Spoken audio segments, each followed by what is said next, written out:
My belief was that forgiveness alone would be enough. I thought love could fix what lust had broken. But when I gave her another chance, she shattered me again. This is the story of how I found out the first time, and why the second time almost killed something inside me forever. If you're new here, welcome.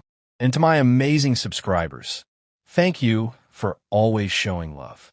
Please don't forget to turn on your notifications, and if this story moves you, hit that subscribe button to support more real, emotional stories like this. My name is Ethan Walker. I'm just an ordinary guy from Ohio.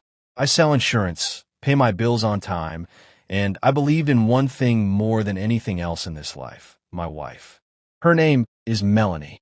We met at a 4th of July barbecue back in 2012. She was wearing a blue sundress, eating watermelon with a smile that could calm a hurricane. I remember thinking, that's the woman I'm going to marry. And I did. 2 years later, under a white tent in her parents' backyard, with my heart in my throat and her father's eyes drilling into my skull, I made promises I meant with every inch of my soul. For a while, life was beautiful. We bought a small home just outside of Columbus. We had a golden retriever named Max. I grilled on Sundays. She folded laundry on the couch while watching true crime shows. It was boring to some people, maybe, but to me it was peace. Then the peace broke. It started with little things. She stayed later at work more often, said she was tired, stopped reaching for my hand at night. At first, I told myself it was stress. Maybe she was just overwhelmed. But one evening, I came home early, car problems at the office, and I saw her on the phone in the backyard, pacing in circles. She didn't see me pull up. I didn't mean to eavesdrop, but the tone of her voice, it was different.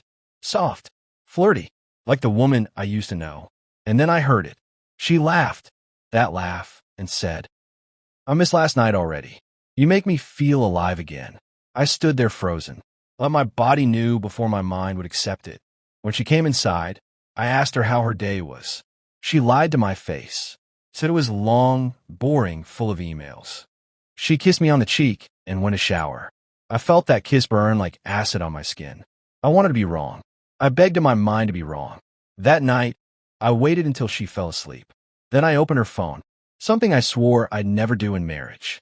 But trust me when I say this, it wasn't curiosity. It was survival. And there it was. Dozens of messages, pictures, videos. He was a coworker, Brandon, from her marketing department, married with kids, a good-looking guy, from what I could tell, the kind of guy who probably had women chasing him since high school. And now he had mine. The messages weren't just sexual. They were emotional. She told him things I didn't even know she was feeling. "Ethan doesn't see me anymore. With you, I feel wanted again. I think I'm falling for you." I sat there in the dark with the glow of her phone lighting up my face, trying to breathe through the crack in my soul. And when she rolled over and reached for me in her sleep, I felt myself recoil like her touch was fire. The next morning, I didn't confront her. I didn't scream. I didn't pack a bag. I took Max on a walk, sat on a bench in the park, and cried. Hard.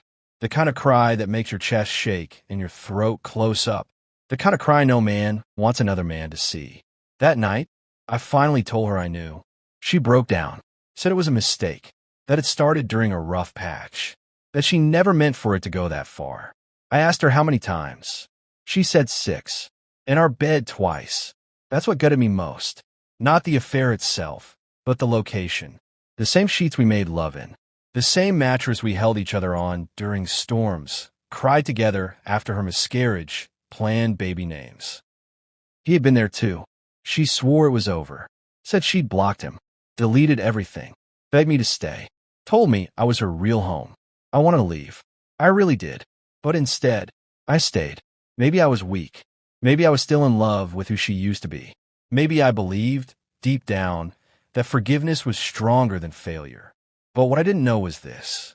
Forgiveness without change is just enabling pain.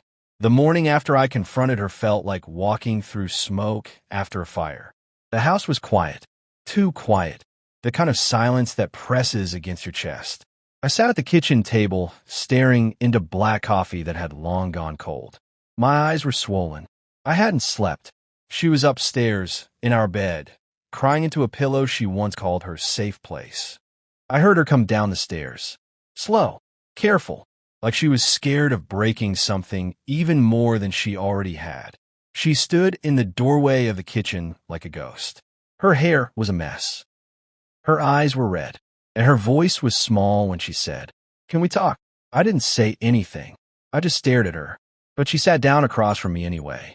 What followed wasn't some Hollywood apology. It wasn't neat. It wasn't poetic. It was messy, broken, raw. She said things like, "I didn't recognize myself anymore. You were there, but not really there. I felt invisible." But every sentence felt like her trying to explain her cheating by using my flaws as the reason. I wasn't perfect. I knew that. I came home tired some nights. I got quiet when work stressed me out. I gained a few pounds. Maybe I didn't compliment her enough. Maybe I didn't notice every haircut. But I never lied. I never cheated. I never gave my body or my soul to someone else. Still, I sat and listened. Because I needed to hear how the woman I loved, the woman I married, had found herself in the arms of another man, and did it more than once. At some point, her words blurred into sobs. She dropped to her knees, put her head in my lap, and whispered, "Please don't leave me." That moment, it did something to me. I don't know if it was love, guilt, or just emotional exhaustion, but I placed my hand on her head and said the words I wasn't even sure I meant. "I'm not going anywhere." She promised to cut all contact. She deleted every message in front of me, blocked them on everything. She offered to switch jobs, to start therapy, to go to couples counseling.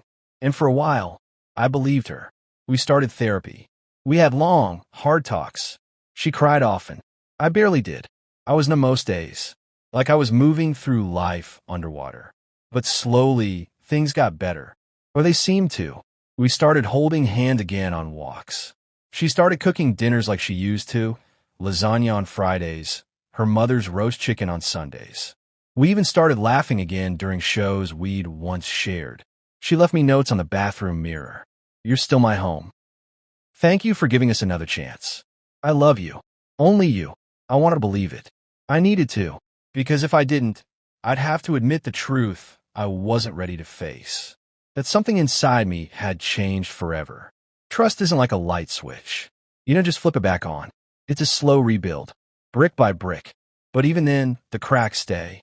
Some nights, I'd lie awake staring at the ceiling, wondering if she'd ever really stopped talking to him, or if there was someone new, or if she just got better at hiding it. One night, during therapy, she said something I'll never forget. She looked me in the eye and said, "You are the best man I've ever known. I don't deserve your forgiveness, but I'm going to spend the rest of my life trying to earn it." And I wanted to believe her. God, I really did. But deep down, something kept whispering, "This isn't over." It started with her smile. That same smile she gave me when we first met. The one that once belonged to us. But this time, it wasn't meant for me. I noticed it one Tuesday afternoon.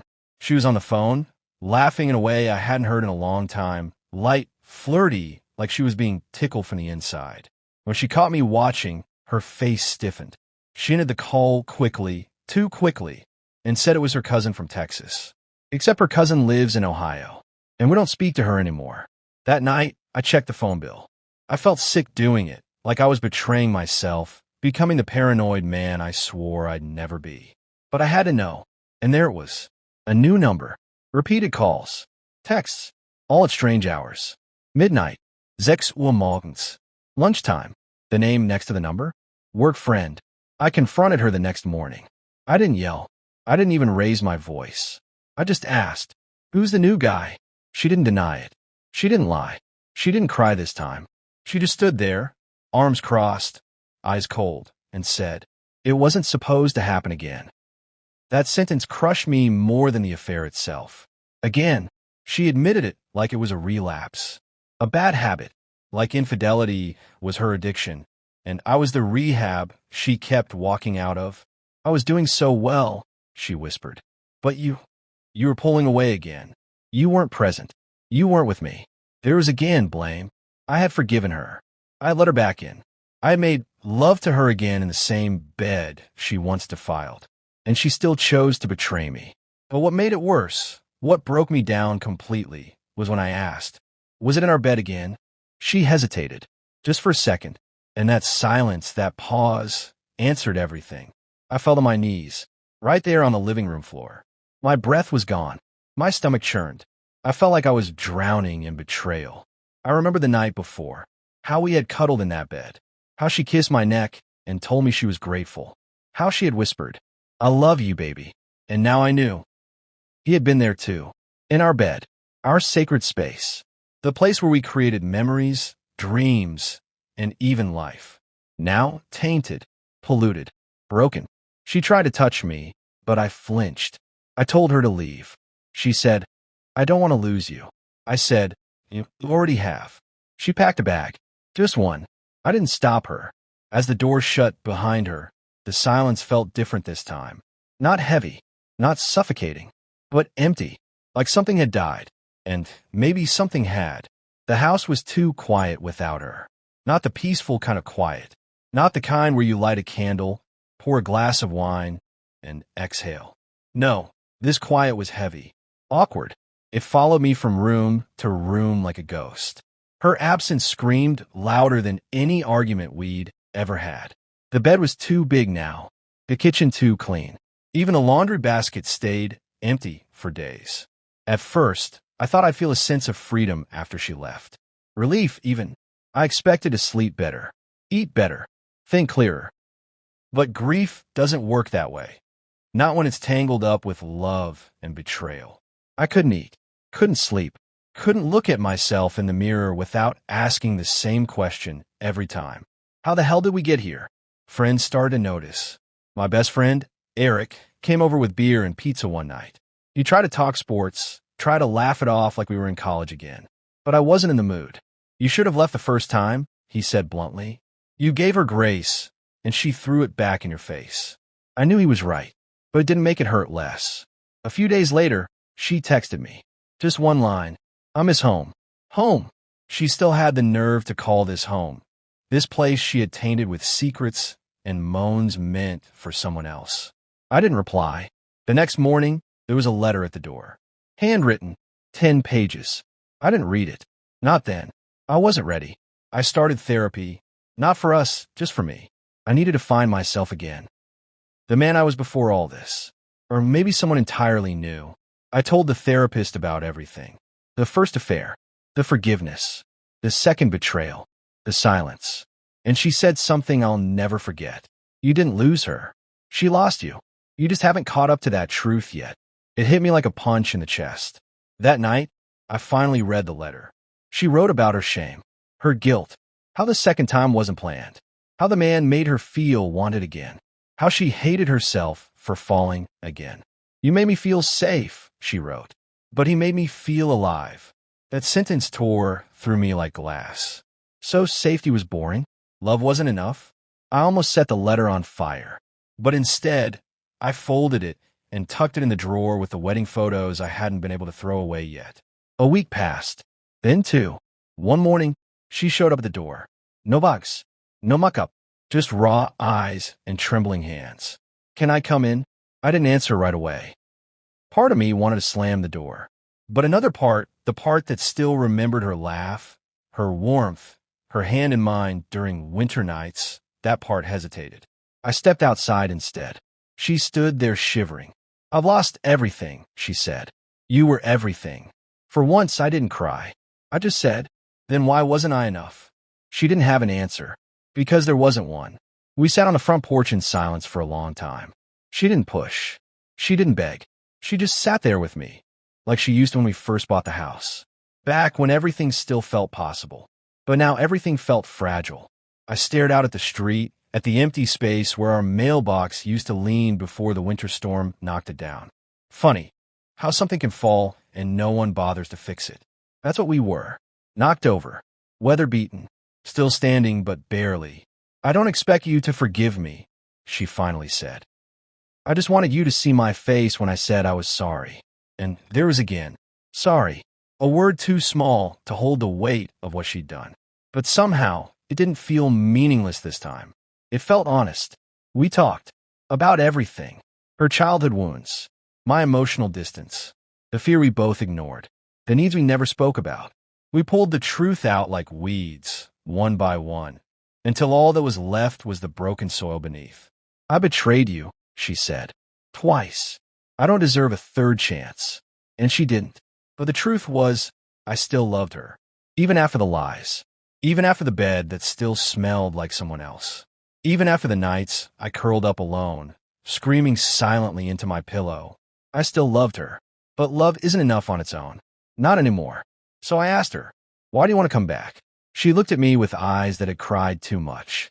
Because this time, I'm not coming back for comfort. I'm coming back to fight for us. I didn't answer right away. Over the next few weeks, she started showing up, slowly, gently. Not as a wife, just as someone trying to earn her place again. She'd bring food, fix things around the house, drop off letters, small ones, handwritten, with no pressure. One said, if healing means I have to wait a lifetime, I will. Another said, I'm not asking to erase the past. I just want a chance to rewrite the ending. Those words stayed with me. One evening, I stood in our bedroom, the same room she broke me in, and I stripped the bed. Every sheet, every pillowcase. I bought new ones. I even repainted the walls. It didn't fix everything, but it was a start. I told her she could come home, but not as my wife. Not yet. She had to rebuild what she broke from scratch. She agreed. No arguments. We went to counseling. We had hard conversations. She showed her pain. I showed mine. And day by day, we stitched something back together. Not the old version, but something new. Scarred, yes, but real. Some nights, I still wake up in a cold sweat, remembering the lies, the faces, the sounds I imagined. But then I roll over, and she's there, holding my hand, whispering, thank you for choosing hope. Do I trust her fully? Not yet. Will I ever? I don't know. But I do know this. Love is not just a feeling. It's a choice. A hard one. A painful one. But sometimes, it's the only thing that keeps us from turning into stone. The end.